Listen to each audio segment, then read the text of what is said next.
देश में एक ऐसी जमात पैदा हो गई है, वो जमात किसी का दुख दर्द नहीं देखती है, वो जमात देखती है अपना एजेंडा। वो है अंधभक्तों की जमात।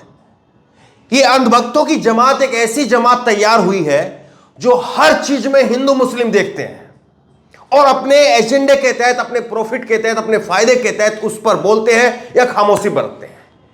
एक इतना दर्दनाक, एक इतना हिला देने वाला, एक इतना हैवानियत भरा हुआ एक हत्याकांड सामने आया। आफताब अमीन पुणे वाला, ये उस लड़के का नाम है।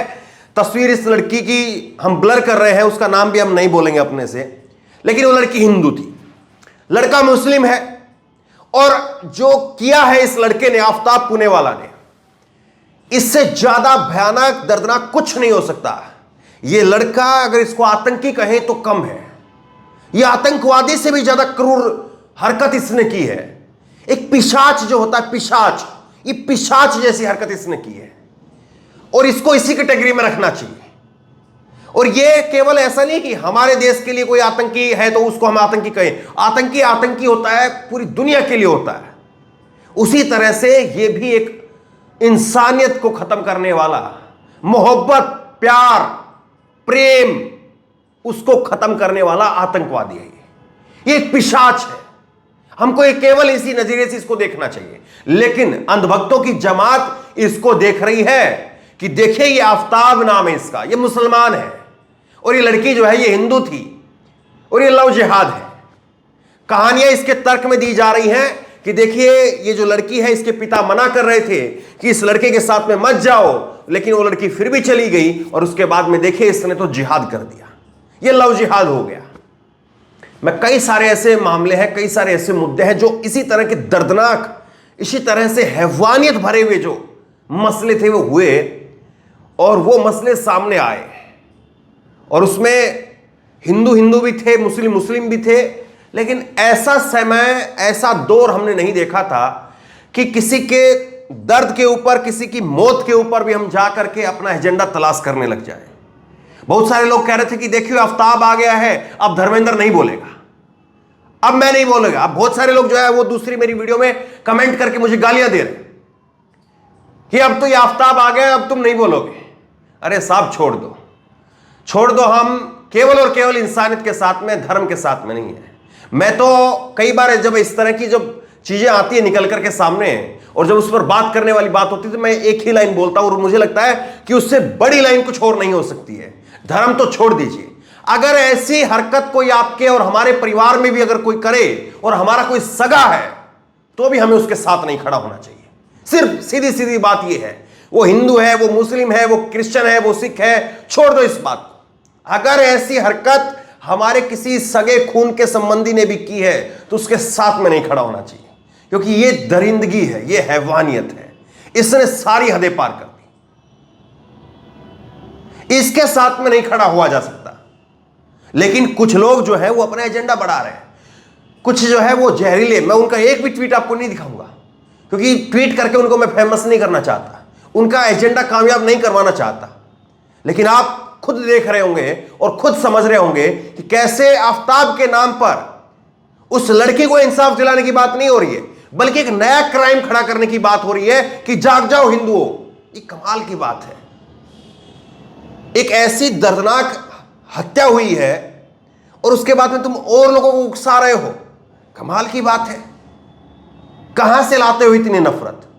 आफताब के ऊपर कार्रवाई हो, आफताब जैसा अगर कोई अमित होता तो उस पर भी कार्रवाई हो, और अगर और किसी धर्म से होता तो उस पर भी कार्रवाई हो। और पहले भी ऐसे ढेरों केस हुए, मैं आपको एक एक करके बताऊंगा भी।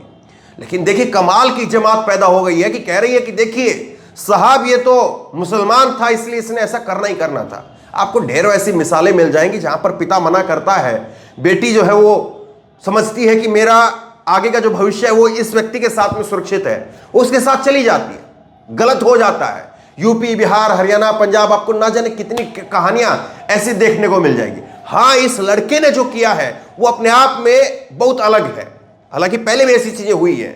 मैं एक आपको केस दिखाता हूं ताकि आपको फिर उसके बाद में और सारी बातें हम करेंगे। ये जरा तस्वीर आप देख रहे हैं, ये है पंडित सुशील शर्मा। क्या नाम है? पंडित सुशील शर्मा।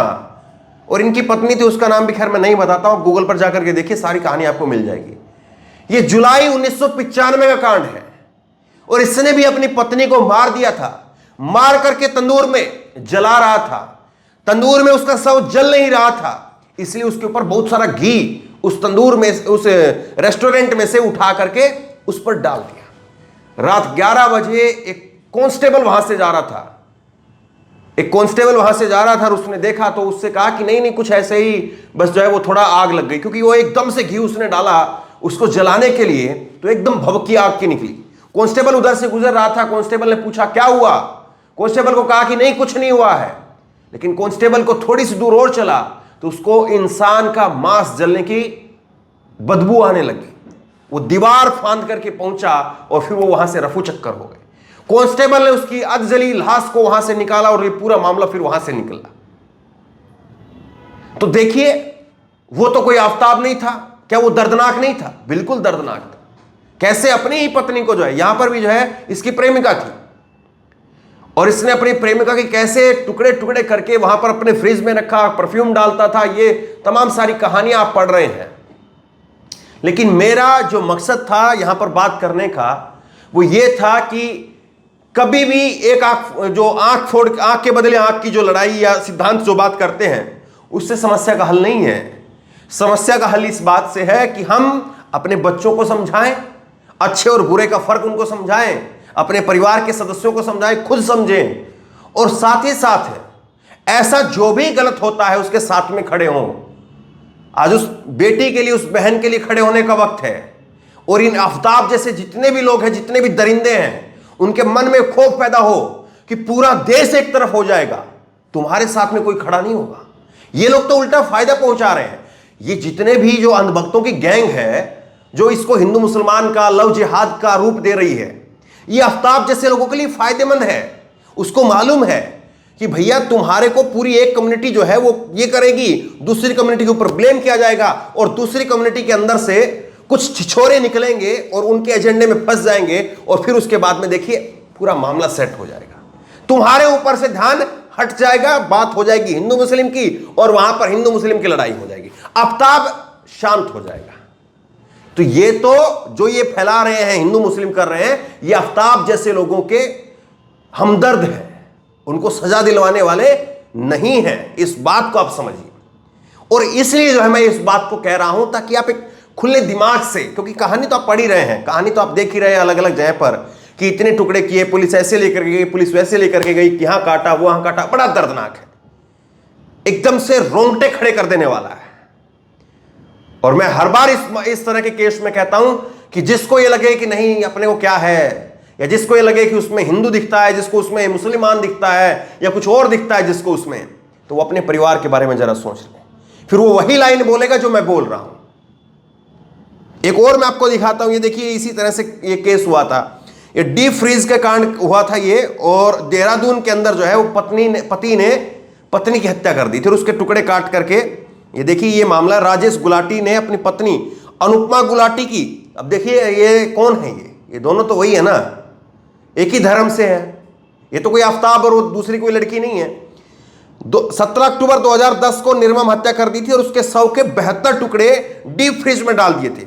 12 दिसंबर 2010 को अनुपमा का भाई दिल्ली से देहरादून आया तो पूरे हत्याकांड का खुलासा हुआ।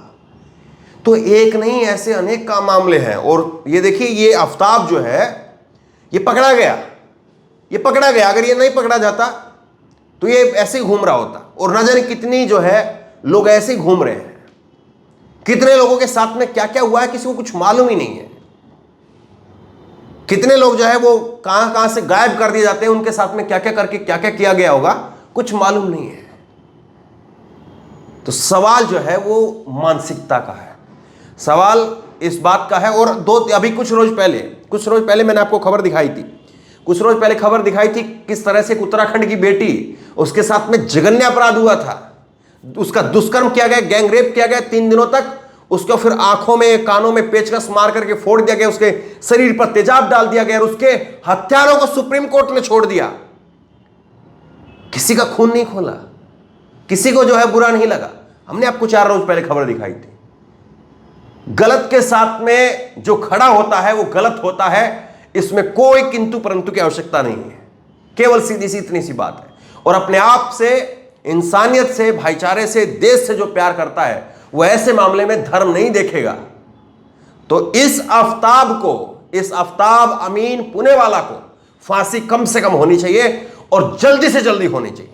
फांसी से कम जो है ऐसे लोगों के लिए कुछ और मंजूर नहीं है, क्योंकि ऐसा नरपिशाच, कहानियों में आपने इसका जो पूरी कहानी है उसमें देखा होगा, ऐसा नरपिशाच है ये, जो वहां पर वो डीप फ्रीज के, वो जो फ्रिज इसने खरीदा उसमें टुकड़े रखे और फिर वहीं पर बैठ करके खाना खाता था।